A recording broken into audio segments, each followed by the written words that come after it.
Bonjour, de l'Académie de Marrakech Safi, vous êtes avec Adi Rachid, en direct de studio UDKT Kawhamna. Donc, pour étudier une fonction, on utilise souvent les étapes suivantes.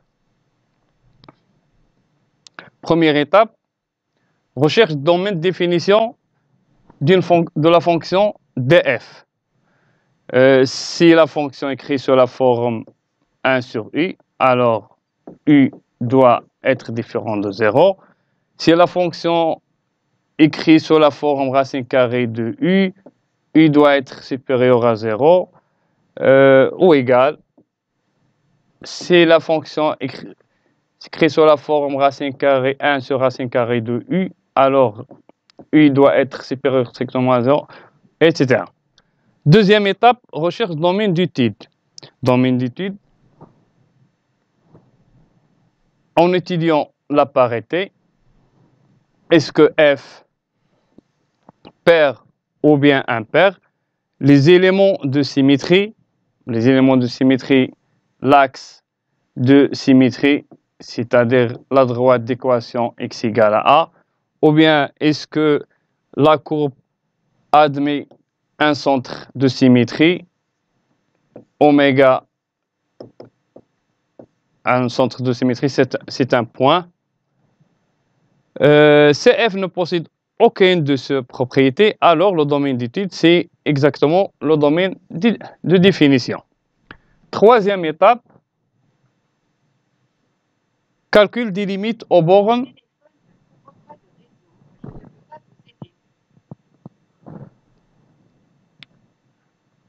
Calcul les limites aux bornes domaine d'étude ou bien domaine de définition et détermination des branches infinies.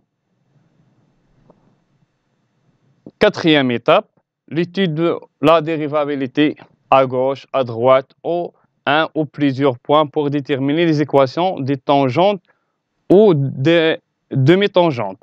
Cinquième étape, calcul de la dérivée f' pour étude de la variation et résumé site utile dans un tableau de variation. Sixième étape, calcul de la dérivée seconde pour étude de la concavité. Est-ce que la courbe convexe ou bien concave et la détermination des points d'inflexion. Éventuellement, on détermine les équations des tangentes en ces points d'inflexion pour bien les représenter. Et dernière étape,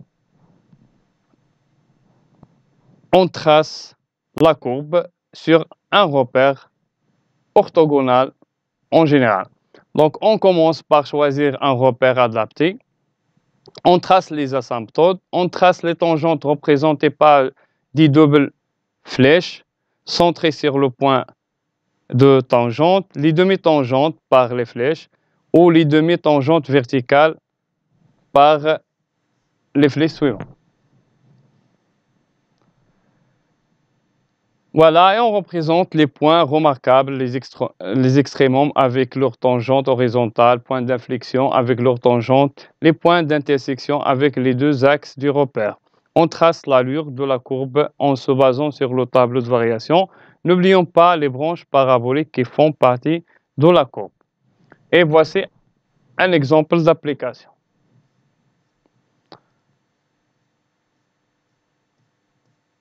Donc, commençons par l'étude d'une fonction polynomiale de degré 3. Donc, soit f, la fonction définie sur R par f de x égale 2x au cube plus 6x au carré plus 7x plus 1, et soit cf, sa courbe représentative dans un repère orthonormé. Première question, déterminer les limites de f aux bornes de domaine de définition, c'est R, puis étudier les branches infinies de la courbe représentative.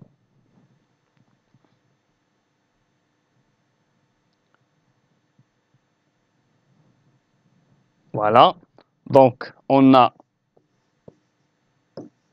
la fonction polynomiale est définie par f de x égale 2x au cube plus 6x carré plus 7x plus 1.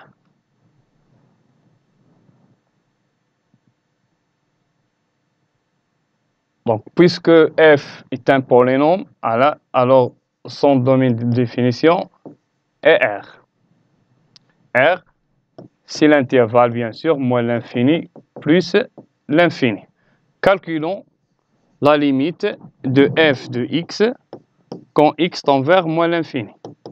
Si la limite de 2x au cube plus 6x au carré plus 7x plus 1 quand x tend vers moins l'infini.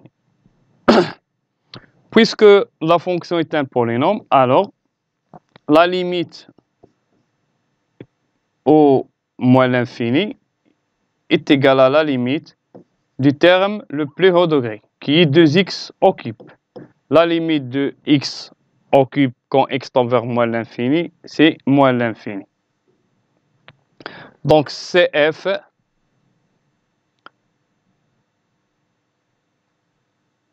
voilà, CF, donc calculons maintenant la limite de f de x quand x tend vers plus l'infini. Donc si la limite de 2x au cube plus 6x au carré plus 7x plus 1 quand x tend vers plus l'infini, qui est égal à la limite de 2x au cube, car c'est un polynôme. La limite d'un polynôme est la limite du terme le plus haut degré quand x tend vers plus l'infini égale plus l'infini. Alors, puisque la limite de f de x égale l'infini, on doit calculer la limite de f de x sur x.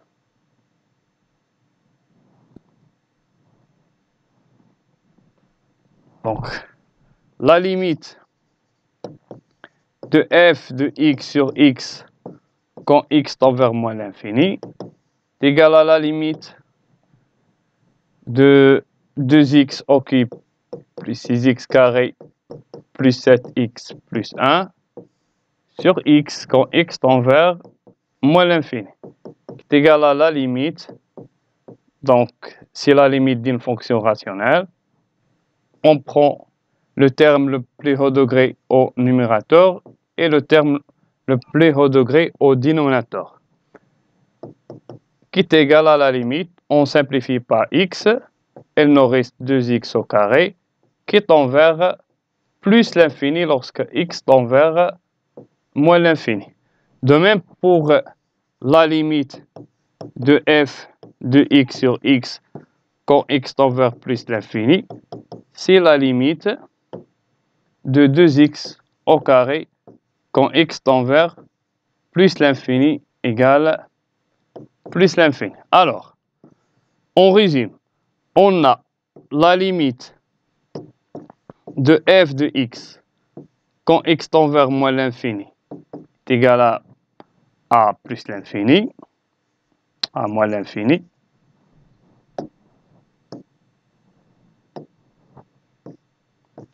Et la limite de f de x sur x quand x tend vers moins l'infini est égal à plus l'infini. Donc, la courbe représentative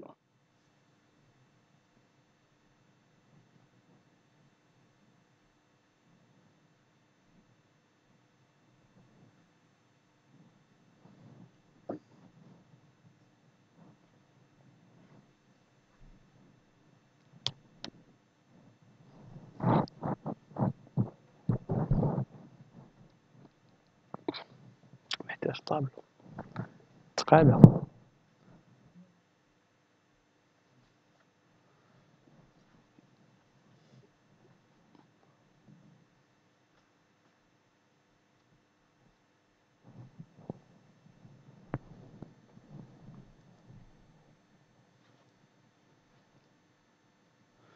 Voilà.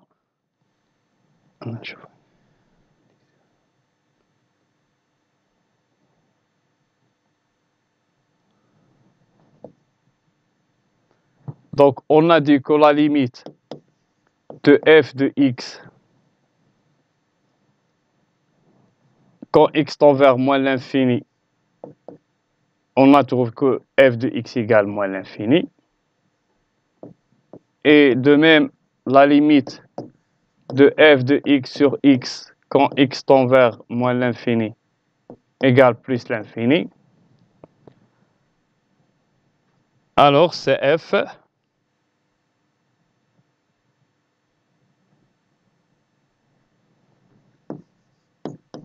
alors la courbe représentative de la fonction admet une branche parabolique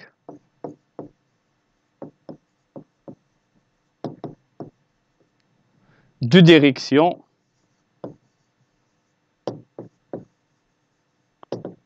l'axe des ordonnées.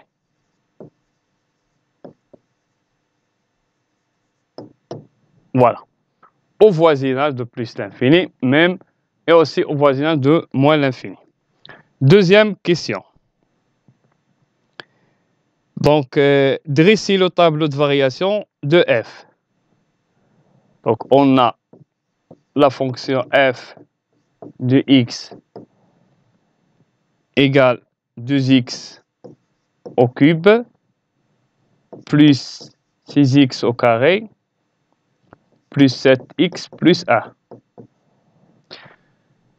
F est dérivable sur R.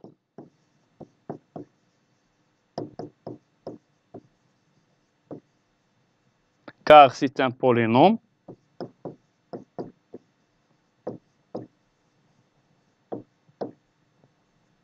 Et on a pour tout x de R la fonction dérivée f' de x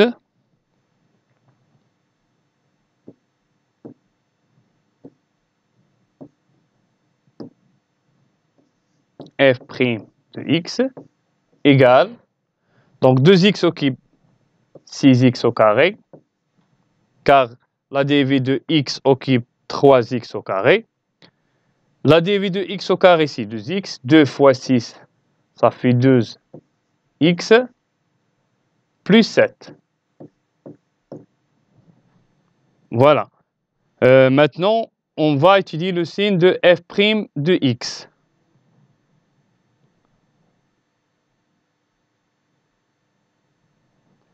Donc, f' de x égale 6x au carré, plus 2x, plus 7. Cela pour 2x de R. Le signe, donc f', c'est un polynôme du deuxième degré, c'est-à-dire un trinôme. Donc le discriminant, delta, égale 12 au carré moins 4 fois 6 fois 7. Donc,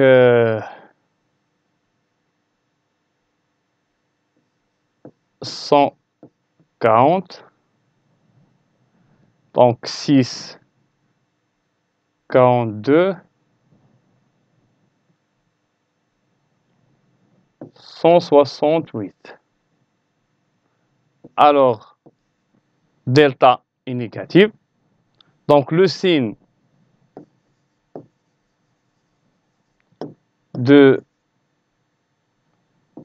6x au carré plus 2x plus 7 est celui de A. A, c'est 6. Donc, f' de x est strictement positif pour 2x de R. On résume l'étude dans un tableau de variation.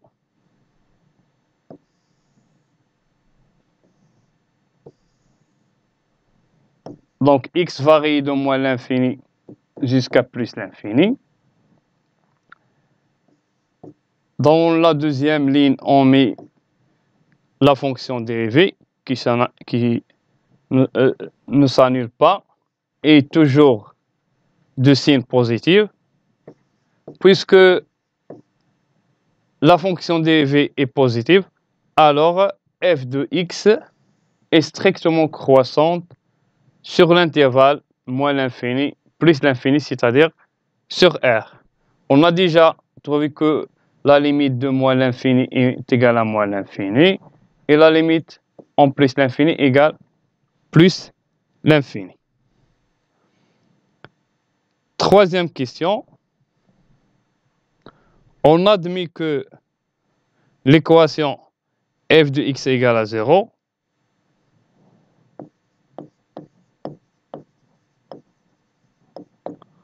on admet que l'équation f de x égale 0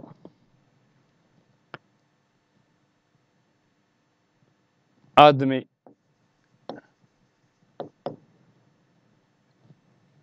une unique solution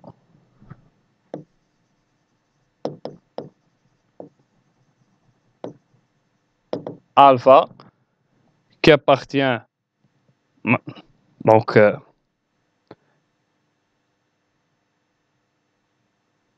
dresser le tableau de signe de f de x. Donc, voilà. Donc, si x supérieur à alpha, alors f de x supérieur à f de alpha qui est égal à 0. Car f est strictement croissante. De même, si x inférieur à alpha, alors f de x inférieur strictement à f de alpha, c'est-à-dire inférieur strictement de la même raison. Donc le signe de f de x, donc x, f de x, f de x, x varie de moins l'infini jusqu'à plus l'infini. F de x s'annule en alpha. Si x supérieur à alpha, alors f de x supérieur à 0. Si x inférieur à alpha, f de x inférieur à 0, c'est-à-dire négatif. Quatrième question.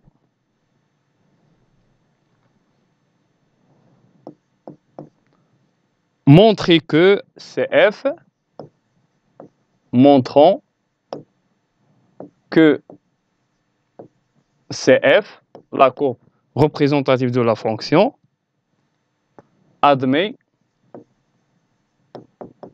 un unique point d'inflexion.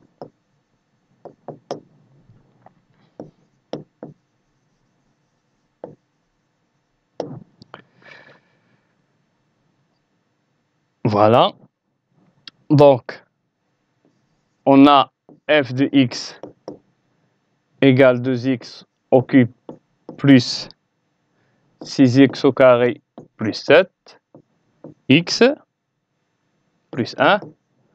La fonction dérivée égale 6x au carré plus 2x plus 7.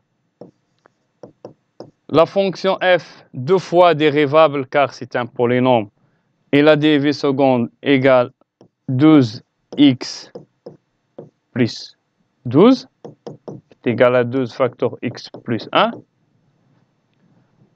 Donc f seconde s'annule en x égale à moins 1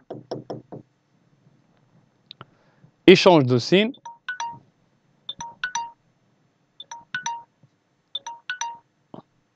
Voilà le tableau de concavité. Donc, x, f seconde de x, concavité. Concavité. Donc, si x égale à moins 1, la fonction dérivée seconde s'annule. Si x supérieur à moins 1, f seconde de x est positive. Et si x inférieur à moins 1, alors la fonction seconde est négative. Dans l'intervalle moins l'infini moins 1, la fonction seconde négative, c'est-à-dire la courbe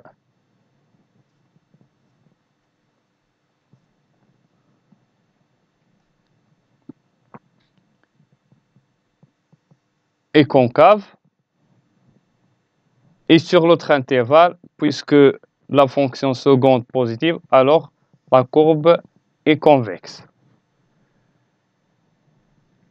Donc on voit bien que la fonction admet un point d'inflexion qui a pour coordonnées moins 1 et l'image de moins 1.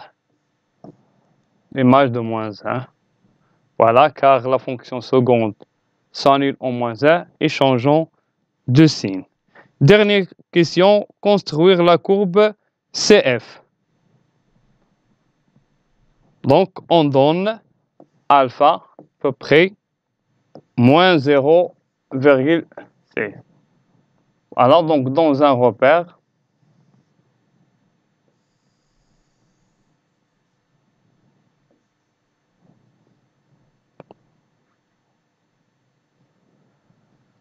donc f de moins 1,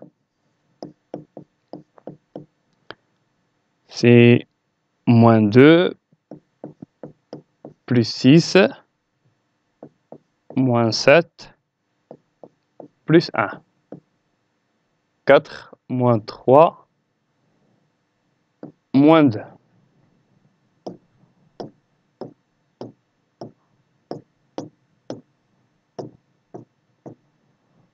Voilà.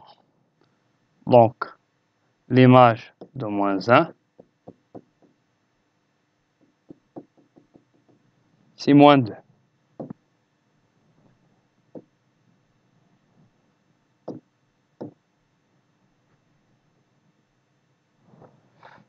Alpha, moins 0,6.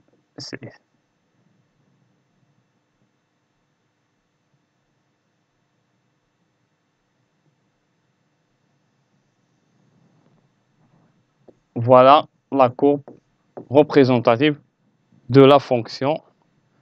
Donc ici le point d'inflexion. Voilà.